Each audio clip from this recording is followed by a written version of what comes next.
The Hard Rock Empire is on the air. We are back on this long weekend here in the U.S. with another week of hard rock and heavy metal to spotlight here on the Hard Rock Empire. I am Matt in the studio. Great to have you along with us. Tonight we are talking the music of May the 1st. It is a 5-week month for the month of May, so we will see how that affects the releases. Is everything piled up at the end of the month? Is it spread out over the 5 weeks? We will find out over the course of the next 5 weeks to see how it all turns out. We're getting started with the month of May as we get ready to bring May to a close in reality as we are down to the final week left in the 5th month of the year. Joining me in studio, as always, is Mike. Mike, how's it going? Oh, man, it is going. And kind of to answer the question, there was definitely a more manageable amount of music this week than we had the week before. Still a decent amount of good stuff, but it wasn't one of those playlists that had 50 songs on it that you had to try to narrow down and decide between. So in a lot of ways, it was pretty convenient. I hope this month continues that way. Yeah, I think the encouraging thing was that it was still a very solid week in music, even if there wasn't a large number of things to choose from.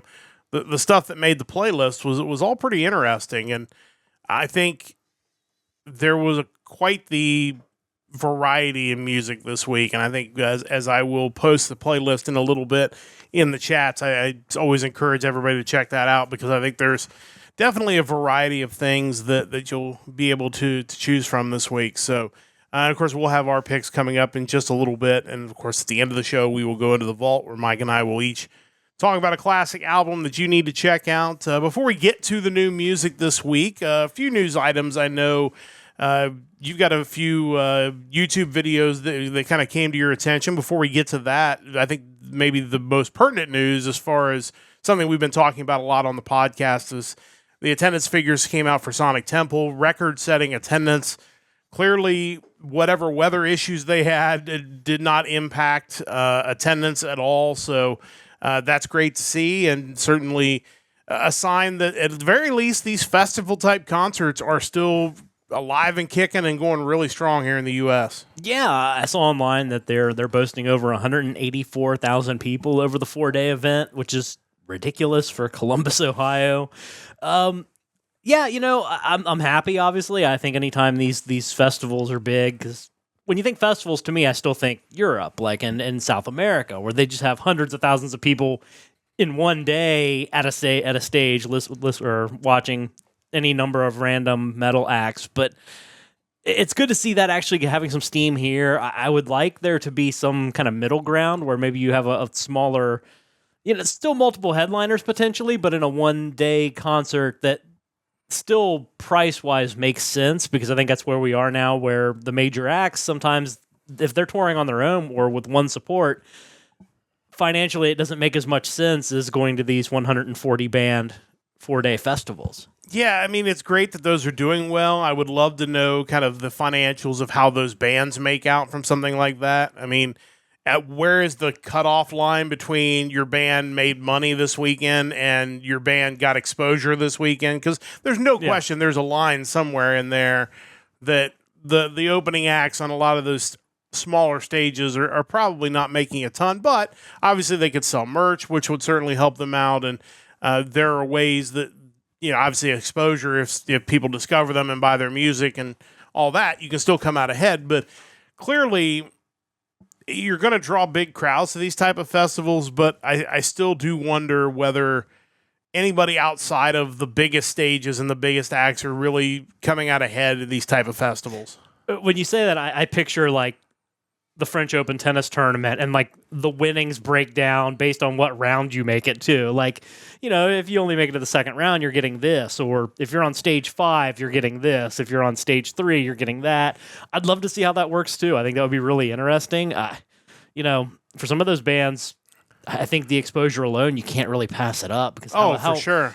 How else are you getting your name out there? Yeah, that's the thing, is there is a price to be put on that level of exposure that's certainly going to benefit these bands. But, kind of like that French Open example you gave, a lot of those guys that are losing in the qualifiers or losing in the first round, that money basically goes just to cover their ability to go to the next tournament next week. It is, once they pay their coaches and their travel and their hotel and things like that. They're not riding off big endorsement deals, probably. They are not. I mean, if you're lucky, you get a match with a big player, a top-ranked player, because then you get a show court, and then you might be able to pick up a patch or two for those matches to make a little bit of extra money off of it. And obviously, if you pull an upset, then, even better. But, yeah, same thing with these bands. You're getting on the bill with some of the big acts, and you have exposure to the fans. You also have exposure to some of these big bands when they go out on tour.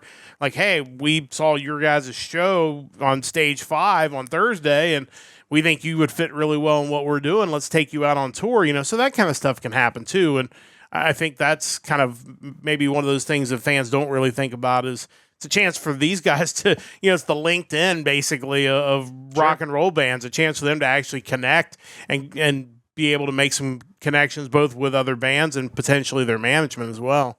Yeah, so that was that. Not a whole lot else to talk about as far as that goes, but I've run into a couple weird things on YouTube lately, just out of nowhere. One of which, actually, this past Monday, I was looking through my recommendations, and I noticed that the Smashing Pumpkins were live streaming something. Like, all right, cool, whatever. And what it was they were live streaming was called A Farewell to Zero, a private requiem with the Smashing Pumpkins.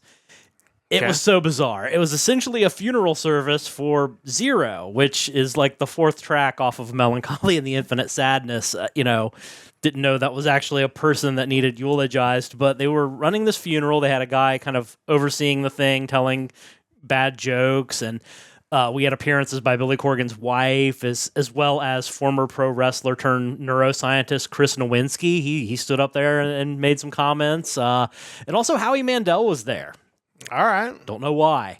But the video itself is like an hour and 40 minutes long, and ultimately it just led to a tour announcement, a pretty big tour that they're going to be embarking on, and a live set. It was just watching it along and watching the chat of it. It was way more entertaining than it probably should have been, but yeah, if you're excited about a new Pumpkins tour, that's what came out of that. I mean, Billy Corgan certainly plays by his own rule book. I think that's pretty clear over the years. He's another guy that, historically maybe hasn't always been the easiest guy to work with, but he does come up with these interesting ideas. Of course, he's in the pro wrestling business as well, and, he probably took a little bit of that nonsense from professional wrestling. It's like, well, what's the most ridiculous way I can announce this tour? Well, let's do a funeral on stage and do a few live songs and bring in celebrities to be a part of it. Like, that's straight out of the pro wrestling playbook, not really out of the music playbook. But again, the guy he's definitely his own guy, for better or worse. Yeah, he's someone that,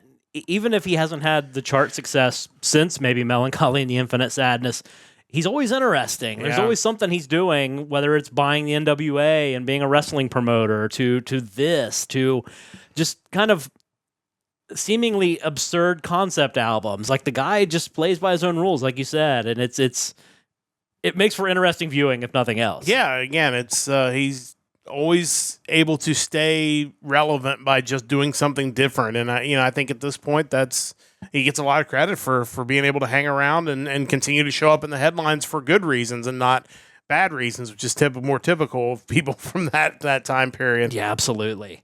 The other thing I caught was, again, through my YouTube recommendations. I've noticed Metallica lately has been streaming old concerts. They do it, I think, once a week. And this past week on Tuesday, they were actually running one from the Riverbend Music Center back from 1992. Obviously, that being local to us kind of caught my attention. I watched the show. It would have been really cool to have been there live, but I was like 9 years old, I think, when the show happened, 9 or 10, so did not make that one. I thought it was kind of wild that during that set, kind of later on in it, they were playing some of their older stuff, like Kill 'Em All era stuff, and they actually had Jason Newsted kind of sharing vocal duties on the songs, and I don't know, I seem to recall Metallica's touring schedule around the Black Album was like insane, so I don't know if that was just a method to kind of keep James' vocals from like totally crapping out, but it was kind of cool. Yeah, I would have never guessed that he was doing vocals on live dates, but again, they were, like Mike said, just touring incessantly at that time, and I think that helped them earn their reputation as the type of band that shows up every night. I think it also probably has caused them some strife and troubles over the years, as They probably put more stress on themselves than they needed to for a band that was as big and successful as they were. So probably eventually led to some of the stuff that eventually got Newsted to departed from the band. But, he's a guy that probably is one of the more underrated figures in metal history because of because of the timing of him joining Metallica, because of how it all went, because of the very public shaming, embarrassment that he had to go through, because so much of that stuff in the late 90s was recorded and put it on the TV. That guy went through a lot for his time in Metallica, and I don't think he gets the credit he deserves for handling it in a pretty dignified way. And he's a guy that was there for maybe one of their most important periods in history, and had to swim through a lot of crap to get to the other side of it. Yeah, I think anytime that you're having to work around people who are very much grieving the loss of their bandmate, on top of the fact these are people who have substance abuse issues who are also grieving, and at a point in their career where, Master of Puppets, we look back on it as being this huge thing, and it was big, but it wasn't the Black Album. They hadn't reached that level yet, and there's certainly no guarantee they would, but to step into that minefield and then to be along for the ride essentially for their greatest commercial success, that's really awesome. And I've noticed on YouTube he's done videos for their official YouTube channel doing unboxings for some of their more recent re-releases. So seems like he's got a pretty good relationship with the band, and I think that's well deserved because he definitely was kind of the redheaded stepchild, so to speak, during that period of time. Yeah, and I would have to guess they have made an effort to mend that fence, realizing now, as many years on as they are and where they're at now, that they did not treat him fairly, that almost nobody in that situation was going to get treated fairly. And like I said, by all accounts, it seems like he handled it about as well as you could handle it, and that's probably why, those fences have been mended for years later. But Metallica is always an interesting topic because they have the Sirius XM channel, which we covered on here. We've listened to that quite a bit on some of our road trips, and it's hard to say that a band like that is underrated or underappreciated, but I do wonder sometimes if people really understand what they have meant to rock and metal because they've been so pervasive in our lifetime. And I think somehow people don't even really grasp how big they really are and what they did for American rock and American metal through the 90s and even all the way to today, obviously. Yeah, it's hard to even know, even from our vantage point, because obviously we know that the Black Album was huge for them and really opened up a lot of doors as far as just non-metal fans could sit down and listen to it and enjoy it. It was really also one of those first albums that became divisive because of that, where it was the people who said, hey, this was my band, now they're everybody's band. I'm not fond of that. You know, that's not my thing. But, the thing about Metallica that's weird to me is that they're so hard to judge over the course of their career because they've released new music so sparingly. Mm-hmm. I think, you always draw the comparison to Megadeth just because of the relationship, but it's like they kept churning out albums constantly. And whereas Metallica, we had Saint Anger in 2003, Death Magnetic didn't come out to 2008 maybe, something like that. Then since that point in time you've only had 2 more new albums, like Hardwired to Self-Destruct and then the most recent one, 72 Seasons. I feel like they owe us more music to get a better idea of how I feel about them in the present day. Yeah, and they've obviously, bands have taken different paths, and like you said, Megadeth kind of went with we're going to keep churning out albums until we're done, and Metallica went with we're going to just wait until we have something there. And I do wonder sometimes if the reception to Saint Anger slowed everything down with their release schedule, that there was such a backlash from that they're like, hey, let's not do that again for a little bit, and maybe now it's like we're gonna wait, we're gonna make sure we're not gonna put ourselves in a situation where we release something that's so outrageous that that it makes everybody mad. Our fans, people who aren't our fans, like everybody hated that album. Yeah, it makes you wonder. I mean, that could be part of it. I also wonder too if maybe the act of all four of them getting together and putting an album down isn't fun for them either. Yeah. Because when you think back to like some kind of monster documentary, I don't know what it's like nowadays because I assume they're in much better places mentally and all of that. But that whole experience just seemed miserable. Yeah. And, it kind of takes me back to, again, going back to Billy Corgan. I was watching him interview the DeLeo brothers from Stone Temple Pilots, and he kind of talked to them about, like, what still keeps you guys wanting to create new music. And they basically said the two of them and their drummer, Eric Kretz, like, they just really love making music together. It's not a chore. And I don't know if Metallica ever felt that way. Yeah, I think that's a fair way to look at it. And that is kind of a different mindset of every band is, what are you in it for and what do you really like? Do you like the live touring? Do you like the fame and fortune? Everybody likes the fame and fortune to some degree, or do you really like the act of creating something new regularly? I mean, we've talked a lot on this podcast about bands in the 70s releasing 2 albums in the same year. And some of that was probably record label pressure. Like, hey, you've got a so many album deal. We want them as quickly as you can get them out. But some of them that's what these guys wanted to do. They wanted to get back in the studio and get something else written, or they would write on the road and then get in and record it. So there might have been less distractions on the road back then than in 2026. Yeah, I mean, it's there's less distractions in the world, honestly. You don't have cell phones, you don't have the internet. Like, it's only the stuff that's within arm's reach that gets you in trouble. Which there's certainly enough of that, but still less things than there would be now, and less feedback loop, because the feedback mostly is coming from your label and it's coming from the people that you show up in front of every night, and not the internet where you can go online and read how people thought your album went. It was a better place back then. And in a lot of ways it was. So some interesting topics as always. We like to chat about some other stuff before we get to the new music. We do need to take an ad break on Twitch before we get to the new music. Again, if you're subscribed on Twitch, which you can do for free with Prime every month, doesn't cost you a thing. Otherwise, we always ask if you could stay through the 90 seconds of ads. Twitch makes us run these ads. They don't really make us a whole lot of money, but part of having the subscriptions is having to run these ads. It'll be 90 seconds, and we won't miss a thing. We'll come back with the new music on the other side. And if you're on YouTube or if you're subscribed, you're going to hear us ramble for the next 90 seconds. So stick around. We'll come back with the new music here in just a moment once those ads get fired off. And now the ads are underway. We're going to be getting to the new music of May the 1st coming up, in which case I will paste the playlist when we come back from the ad break in both the chats. Not a ton of stuff this week. Not too surprising, because it felt like April was kind of backloaded as far as music goes. So May off to a little bit of a slow start.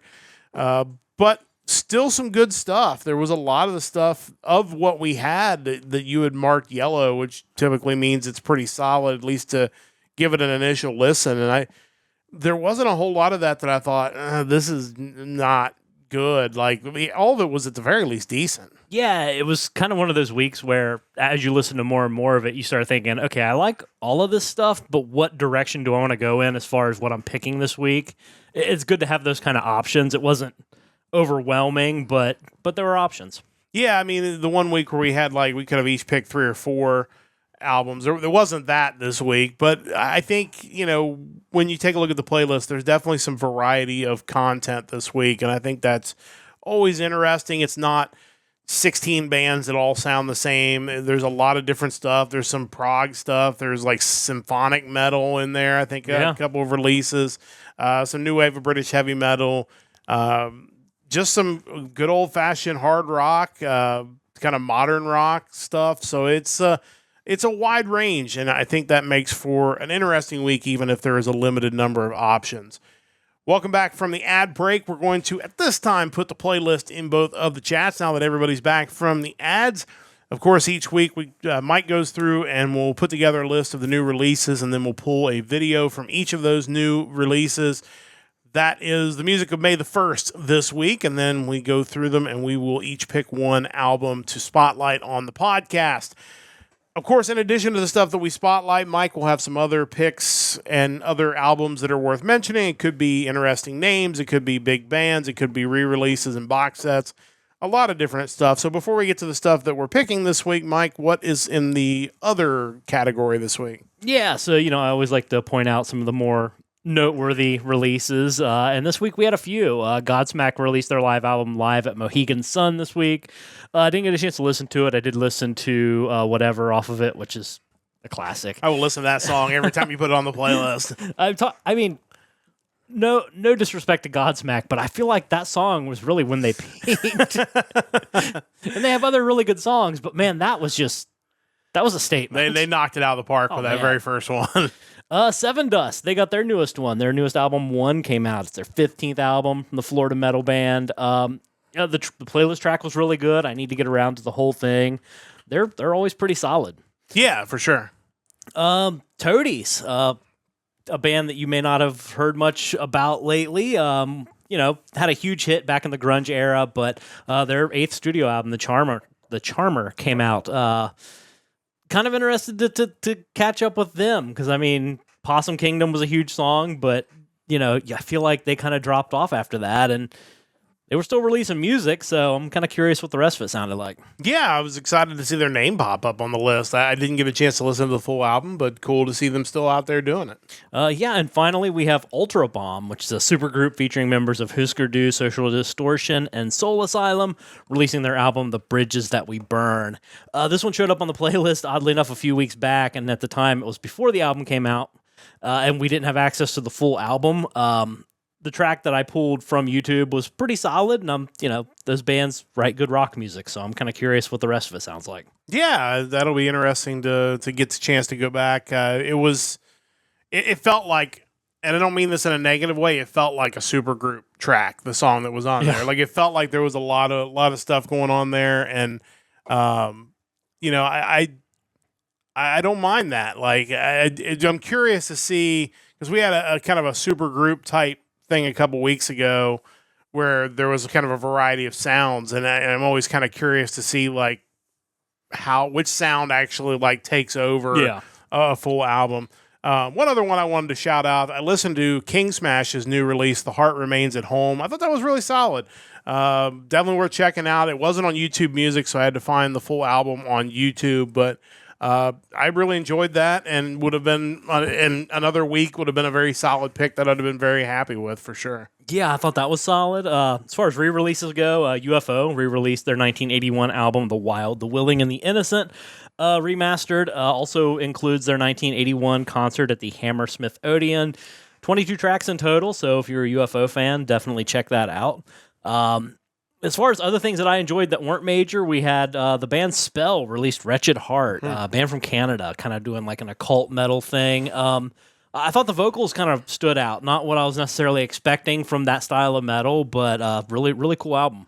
Yeah, that's one I kind of want to check out. I was intrigued by the track on the playlist and haven't had a chance to listen to the whole thing. But again, something different, which I always kind of dig. If somebody does something different well, it's always interesting. Yeah, I would agree for sure. But yeah, again, check out the playlist. It's on both the chats. Always encourage you to go check it out. You mentioned UFO. They will come up again in just a moment when we get to my pick. But before we do that, it is time to get to Mike's pick of the week. And again, even for a week where there wasn't a large volume of music, there was still some really good stuff out there. This was one of the more interesting ones of the week as far as the just variety of what's going on this album. So let's get to what you got for your pick this week. Yeah, like I mentioned, it's good to have those options, and you kind of think, which way do I want to go? And some weeks I want the straight up, no frills hard rock album. Then other weeks it's like something progressive, something with a little higher barrier. Yeah, let's go for it. And that's kind of what we did this week. I'm looking at the debut album from a German alternative progressive metal band. They are Blossom Cult, and the album is Home. Yeah, this was really interesting. I didn't get a chance to listen to this all the way through until after you had picked it, and I went back and listened to it, and I really dug this sound just because there was so many different sounds. There was even piano at one point on a couple of songs, very prominently featured. It wasn't just like, oh, this is in the background, but these guys really kind of went for a big one right out of the gate. Yeah, you're not going to get bored listening to this one by any means. A band consists of Janos Romualdo Krusenbaum on vocals, guitars, and keyboards, Max Trockenberg on guitars and backing vocals, Elias Bauer on keyboards and backing vocals, Maurice Hoke on bass, and Peter Robers on drums. From their Bandcamp, the album is described as a conceptual album exploring the feeling of losing one's footing in the modern world and the search for inner peace and of belonging. It reflects a world increasingly shaped by political polarization, technological acceleration, and the loss of social orientation. Institutions that once promised stability now feel more fragile than ever. Clear truths give way to performance and overwhelm.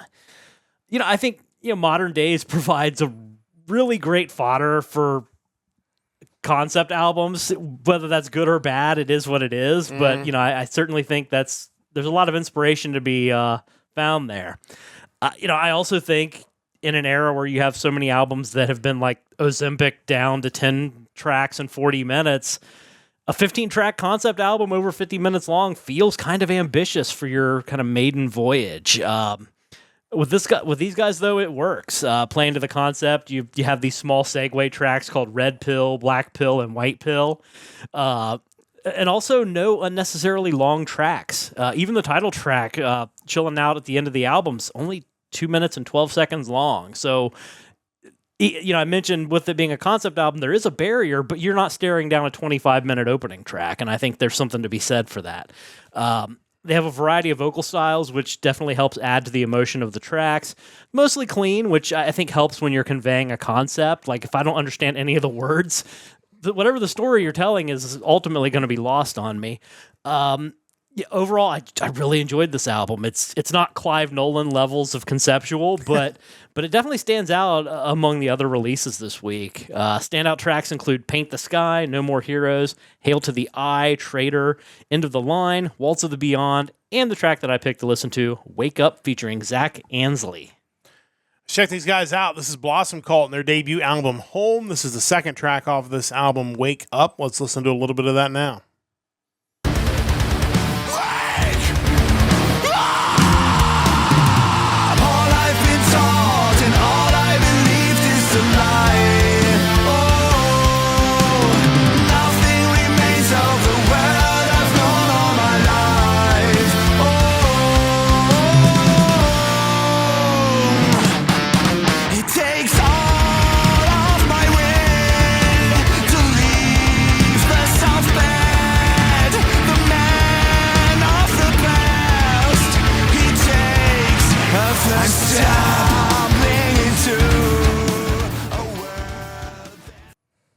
When I heard this track, because obviously it's the second track off the album, I thought, maybe this is going to be a little more in the way of harsh vocals in this album than I typically like. I'm, as we've well documented on this podcast through 116 episodes, I do tend to lean toward clean vocals, but there really wasn't a whole lot of it on this album. This track was kind of one of the notable places where it was used, and I think that's generally, for my taste, the way I like it, where it's like, let's use it to really hammer home a point, but let's not overuse it. And like you said, if it's a concept album, I need to know what the concept is, so I need to be able to understand what you're doing there. But no, I thought it was a good use of them here, and I felt like it was kept like thin enough that it didn't overwhelm if you were really looking for more clean vocals.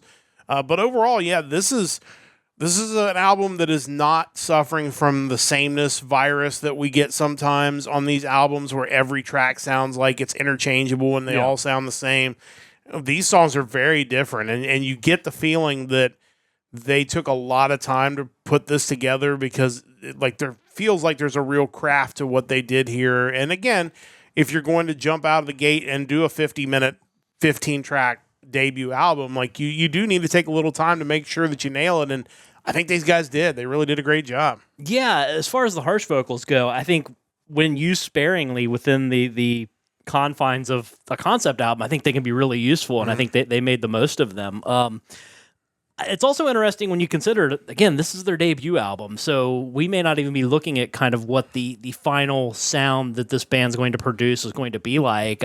I'm kind of curious how you follow up something like this. Yeah, I guess we'll find out. Looking forward to their second album. I'm sure these guys are like, we just got this album out. Let's not rush ahead to the second one. But good stuff from this band. really kind of coming out of the gate strong. Definitely worth checking these guys out. Blossom Cult with their debut album out on May the 1st. I'm also picking a band that is starting on the debut album, and these guys went the more traditional kind of 9-track, in this case, 34-minute debut album, but these guys really knocked it out of the park. This is a hard rock band from Atlanta, Georgia. This is Kissing Chaos, and the album is To Your Limit. As I mentioned, their debut album, the band is made up of Joe Flint on vocals, Brian Jung on drums, John Landsberg on guitars, and Chris Taylor on bass. It is notably produced by Andy Riley, who has also produced UFO, Bruce Dickinson, and Cradle of Filth. Wow. So that's quite the wide range of acts there, honestly. You talk about those three guys. But I think that's why this release sounds so polished and well done for a first album. I think when you have that option as a new band to tap into someone like Andy Riley to come in and really kind of put a stamp on what your sound is going to be, I think it gives you a chance to make a stronger first impression out of the gate, and these guys have done that. It's a really good album. They describe themselves as a band that mixes punk rock influences with a heavy melodic rock. I felt like they did a really good job of balancing that because I didn't feel like overly punk in there, but overall, it was just hard enough that it wasn't AOR either, which I think is definitely a good thing. The vocals are strong. The music is both rocking and interesting. A lot of variety in the music, which I think is something that when you've got an album that's kind of short, I think that's important because the album's going to go quick with 34 minutes, so you don't want 34 minutes to all sound the same. This is a really easy listen. You'll get through it, like I said, with the 34 minutes, and it's really good from front to back. It also means, as you kind of hinted with the last band, nothing really overstays its welcome. I think when you're doing a debut album, it's a little ambitious to try a 10-minute song. If you keep everything in the 3 to 4 minute range, it just kind of keeps everything moving along, which I think is good. From Dead Rhetoric's review, it says, initial passes reveal a thoroughly engaging sound where the main guitar chords combine the raw push of punk next to a melodic hard rock smoothness, working in tandem with AOR-style vocals, which have the right spirited high-range nuance to keep the energy flow on high. Sometimes we listen to an album as we're going through these and just know that it's a really strong album, that somebody's going to pick it, and that was really kind of my feeling right out of the gate with these guys. Also really excited to see where these guys go as they just released this first album, so excited to see where their career as a band takes them from here, but excited to follow along with it. Standout tracks include Hey Sugar, Tear It Down, To Your Limit, Chaos Inside, and the song we're going to listen to on the podcast is Yesterday's Kids. Let's check out Kissing Chaos and their debut album, To Your Limit. This is the 9th song, the final song off the album, Yesterday's Kids. Let's listen to a little bit of that now.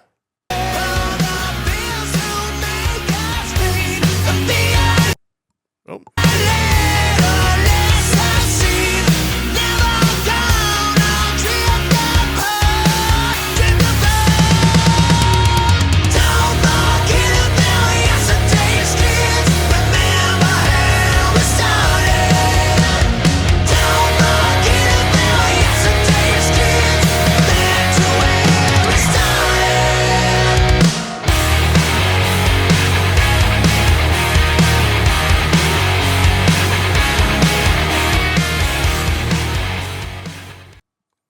YouTube Music every once in a while just deciding it wants to threaten to restart the track, but it didn't, thankfully for that. But yeah, really dug this. Really good stuff from them. And again, a new band, new blood on the scene. 2 new bands this week, I think, is always exciting to see rock music continuing to turn over and get new bands involved. And excited to see where these guys go. Mike, your thoughts on this one?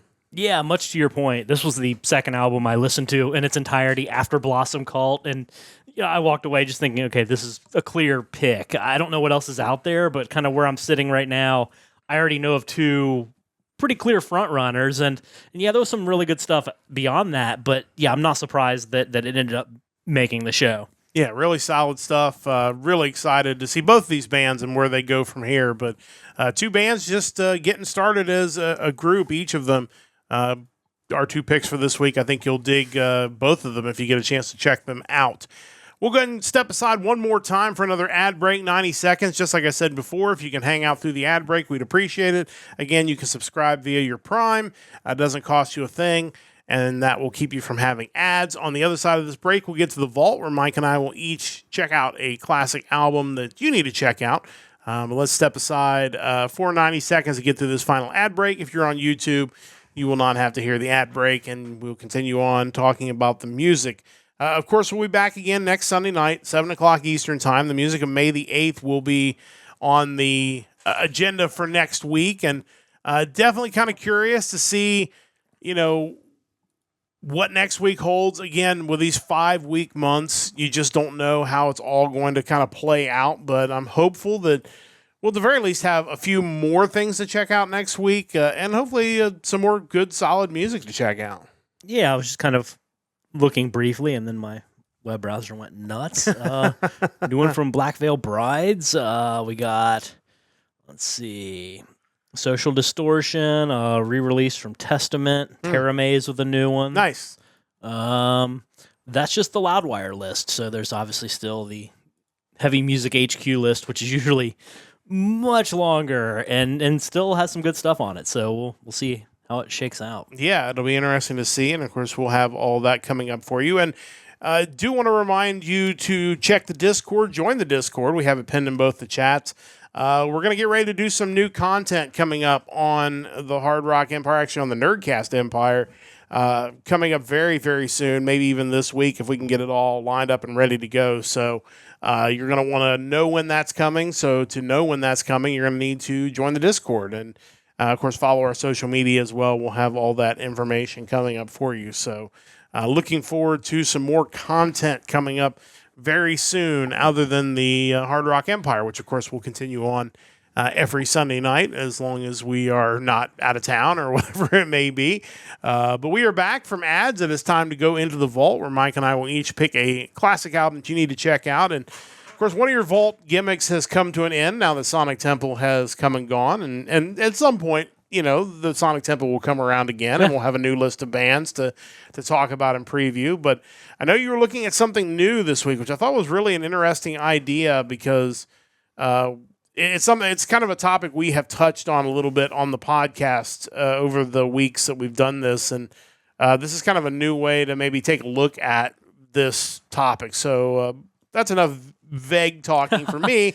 We'll let you kind of get to what you're looking to do here on this gimmick with the vault. So yeah, I've always kind of been fascinated by this topic and trying to figure out ways to work it into the podcast. And I think part of it has to do with my age.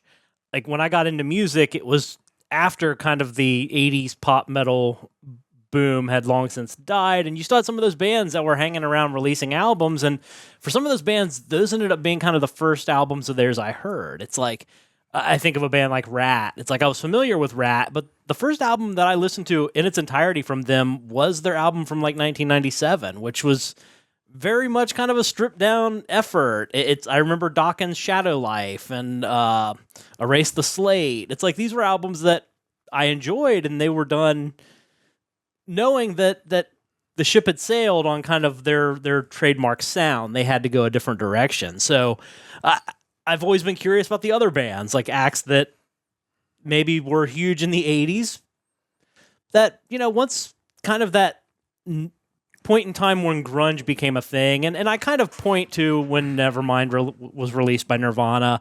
Probably not super fair to blame the downfall of 80s metal on Nirvana. I think the industry was already shifting. You had bands who were already kind of getting heavier and more progressive in their sound. I think Nevermind hit it at a good time as far as the industry finding their poster child for, hey, we can market this. Like, look at Kurt Cobain and how he's dressed and kind of the downtrodden look of the video. That's grunge. Let's sell it to people. I think that was kind of a thing.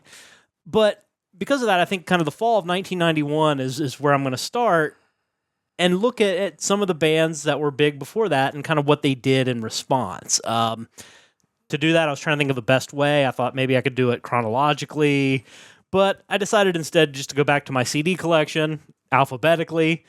If there's something there that I have that maybe there's an album they released in the mid-90s that I wasn't familiar with or haven't listened to, I'll hit that.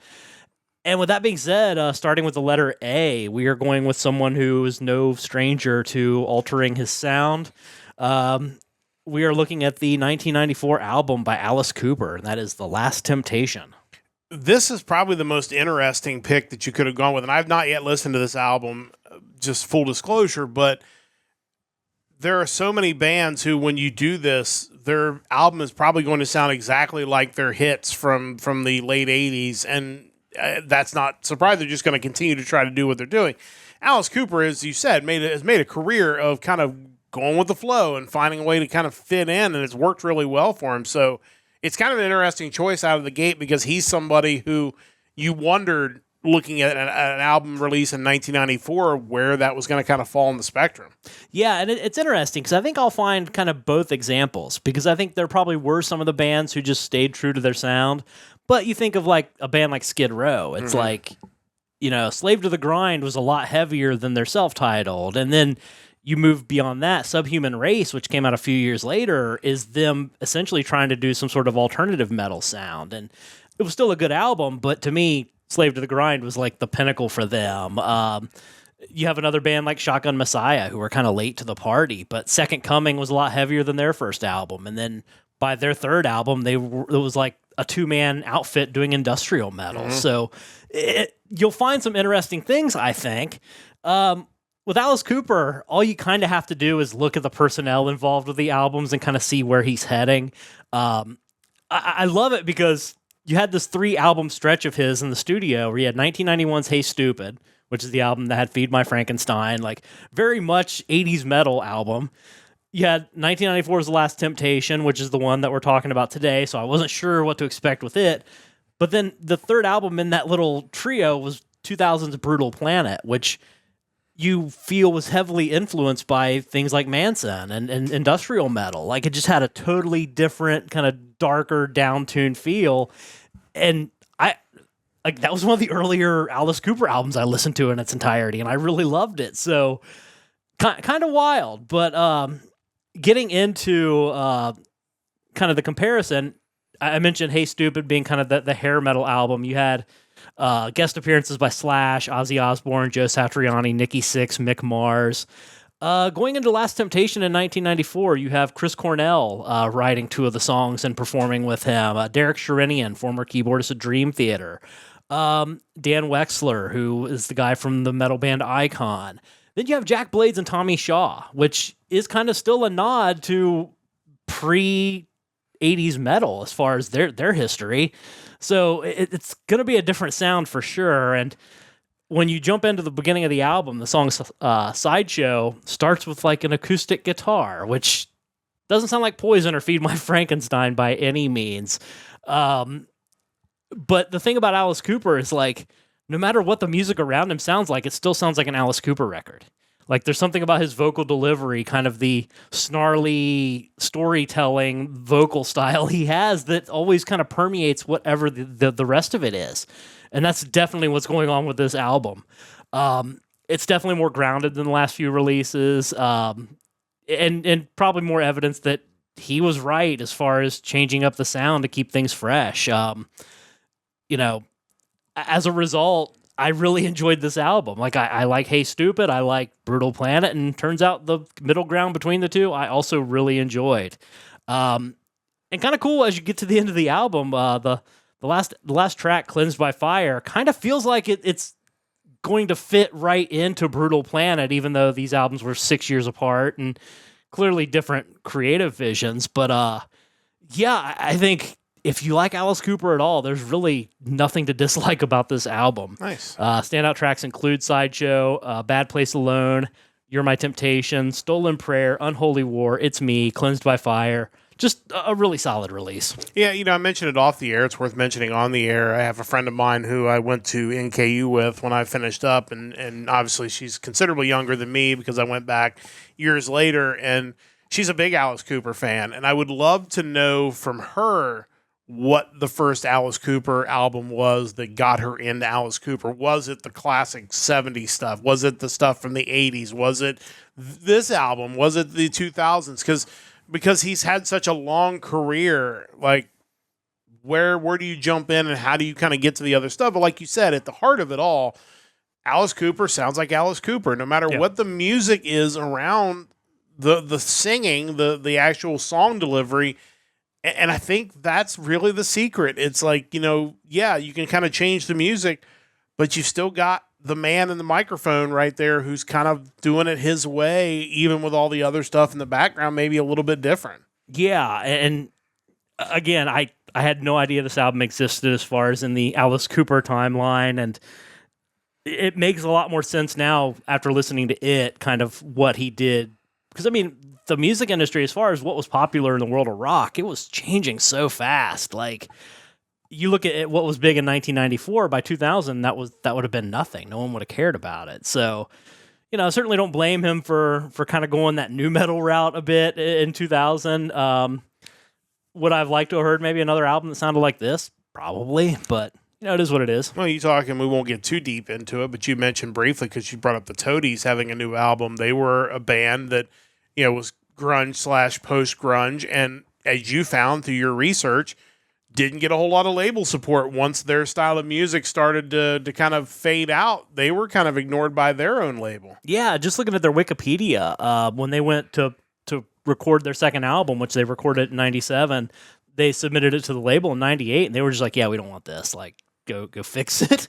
And a couple years later, they finally did release that album in 2000, but by then, Interscope Records was their label, didn't promote the album, just had no interest in them, and the band basically broke up because they just had no support anymore. It's a shame, and you just wonder how many other bands like that, and it's what we called the hair metal treatment, because a lot of hair metal bands went through that same thing, and a lot of them didn't continue on, and it's a shame because they had so much good music and maybe so much more good music they could have written.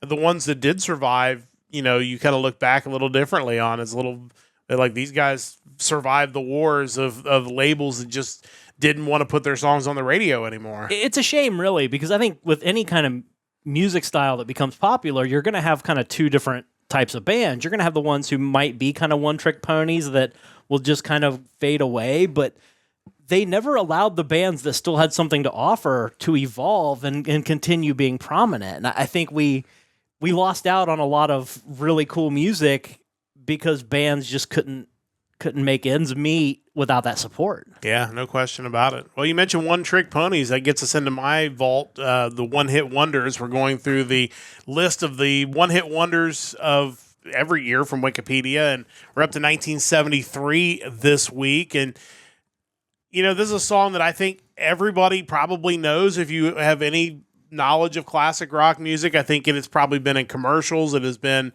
it still shows up, I think, on regular radio. So I wanted to kind of see what the story behind these guys was. So, of course, we're talking about what was an album that was released in 1972.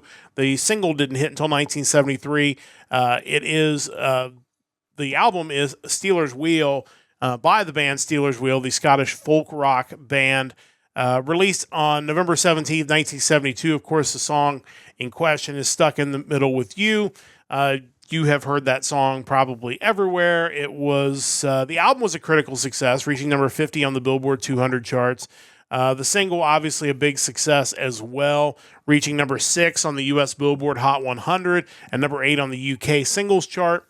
The album's certainly a very interesting looking album. That's probably one of my favorite things about going back through the 70s is you just don't ever know what you're going to get with album covers. This painting was a painting by John Patrick Byrne. The words Stealers Wheel are embedded 10 times in the design, in addition to the large lettering in the bottom left-hand corner. That makes 11 times. So if you get a chance to find a blown-up picture of that, you should do that and try to find all the Stealers Wheel in that album. The band, of course, also has animal heads for whatever reason.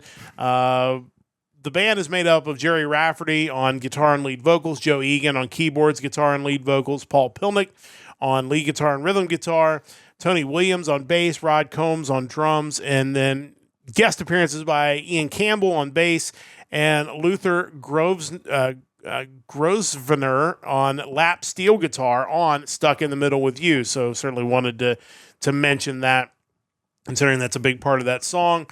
These guys were formed in 1972 by Joe Egan and Jerry Rafferty. The band broke up in 1975 and briefly reformed in 2008. By the time the first album was released, Rafferty had already left the band. Grosvenor filled in for him on tour, but then Stuck in the Middle with You hit the charts, so that was enough to convince Rafferty to come back to the band. However, Grosvenor, Combs, Pilnick, and Harper had all left the band. The band basically became a duo at that point. By the time their third album, Right or Wrong, was released in 1975, they had completely disbanded. Rafferty went on to have a decent solo career. I was wondering if he would show up on this list twice. Turns out he had more than one solo hit. Of course, the one that maybe most people will know, if not by the title, go put it on. You'll recognize it as Baker Street. He also had songs right down the line and Night Owl. It's an album that sounds like it belongs in 1972. Like these guys are clearly talented. They did music that sounds like it belongs in the early 70s. There's no question that Stuck in the Middle with You was the hit off of this album. But there are a few other tracks that don't necessarily sound so much like 70s hippie rock. Those are the ones I think I kind of lean towards. But overall, good stuff. Kind of sad again to see another band that, these guys were broke up long before they actually made it. But it's kind of a shame in a lot of ways. Standout tracks include Late Again, Stuck in the Middle with You, I Get By, and Next to Me. Interesting stuff from these guys. And I kind of wanted to know like what the rest of their stuff sounded like because that one hit was such a big hit. And you can kind of see why. Coming up next, or 2 weeks from now, we'll get to 1974, and we're going to talk about maybe one of the best one-hit wonder songs written by a famous event in a U.S. city that never actually happened. Of course, we'll be talking about Paper Lace and their big 1974 hit, The Night Chicago Died, which, of course, is... Chicago's still alive? Which, of course, everything in the song was... We'll get to it. 99% of it was completely fictional. Al Capone was a real guy. He was a real guy. That's the 1%. The east side of Chicago is Lake Michigan. It is not a neighborhood. That doesn't mean that Daddy wasn't a cop there. But there was, there were no events where 100 cops died. It was like the mayor, one of the dailies that was the mayor at the time, like there's a great quote from him. We'll mention it in a couple of weeks, but needless to say, people of Chicago didn't really He's corrupt. Yeah. I think they're covering it up. It could be, but people in Chicago did not like that song at all. These guys were not from the U.S., so they had no idea. But it is a catchy song. We're going to talk about it in a couple weeks, and we'll find out what else is on the album Paper Lace and Other Bits of Material, which is the name of the album that song is on. But Steelers Wheel, interesting stuff for sure. Yeah, I was thinking when you mentioned kind of standout tracks on that album, it's like 1972, 1973... getting a hit at all had to be difficult because there were a lot of heavy hitters in hard rock and roll that were releasing just numerous albums a year. Like, how do you find a spot amongst all that? It's really challenging. And how one song hits. And obviously it took a while because, as I mentioned, it was 1973 before Stuck in the Middle with You actually hit. By that point, Jerry Rafferty had already pieced out. Yeah. He's like, we did the one album. That's all for me. I'm going to go do my own thing. And they were like, no, you got to come back. We're making money now. And then, he comes back and then like 4 other band members leave. And so clearly a lot of strife there, which is, again, interesting for a band that if that song doesn't hit, that band didn't do anything that anybody would remember, which is kind of interesting. Yeah, the other thing I was thinking about too, and unfortunately I don't think there's any way to access this information. When you think back to like the Napster generation, whenever you'd look up a song, there would undoubtedly be like the songs that were like attributed to the wrong artist. Yeah. I think something like one-hit wonders would be a great thing to like search it and see how many different bands you could find under that song name, and like who actually was the one that if you went to download it on your computer back in 1999, who do you think actually did the song? That's a great question because I probably went many years of my life without knowing that Steelers Wheel did that song because again they didn't do anything else, and sadly a lot of the members have passed away. So there really wasn't even like a Facebook page or anything for these guys. Like they're other than this one song, they're probably by and large forgotten to history. Other than obviously Jerry Rafferty went on to do Baker Street, which is one of my all-time favorite 1970 songs. Just a killer guitar solo, or not guitar, a saxophone solo in that song. Maybe one of the best in classic rock. But right up there with Careless Whisper. Yeah, for sure. But yeah, just interesting stuff. And again, that's the one thing about these one-hit wonders is some of these band names you wouldn't even know if not for that one song they got up there. And Paper Lace is certainly another one we'll talk about in a couple weeks. I'm curious about that one because Night Chicago Night's a tremendous song. That's a tremendous song. They took a lot of creative liberties to get there, but I am definitely curious to see what the rest of their stuff sounds like. So we'll find that out in a couple weeks. We'll get back to Journey next week, and you'll get back to your albums of the 70s. We're continuing in through next week. So a lot of stuff to look forward to next Sunday night. Hope you'll join us once again, but that is going to wrap things up for this edition of the Hard Rock Empire. Thank you so much for joining us once again. Join the Discord. If you're not a member, please join the Discord because lots of good things are going to be happening there. We'll be telling you about our other projects we'll be working on, which will be getting started soon, and lots of good stuff there, and just general discussion about music. We'd love to have you there. Join the Discord and come and chat with us. Again, we'll be back next Sunday night. Another episode of the Hard Rock Empire, 7 o'clock Eastern Time. The music of May the 8th will be coming up next week, so we hope you will join us for that. Big thanks to Mike, as always, for his hard work on the podcast. Big thanks to Stone Lake Media for their continued support, and a big thanks to you for listening whenever and wherever you have listened to the Hard Rock Empire. But that is going to wrap things up for this week. For the entire crew, I'm Matt saying so long. Don't forget to join the Empire, the Hard Rock Empire.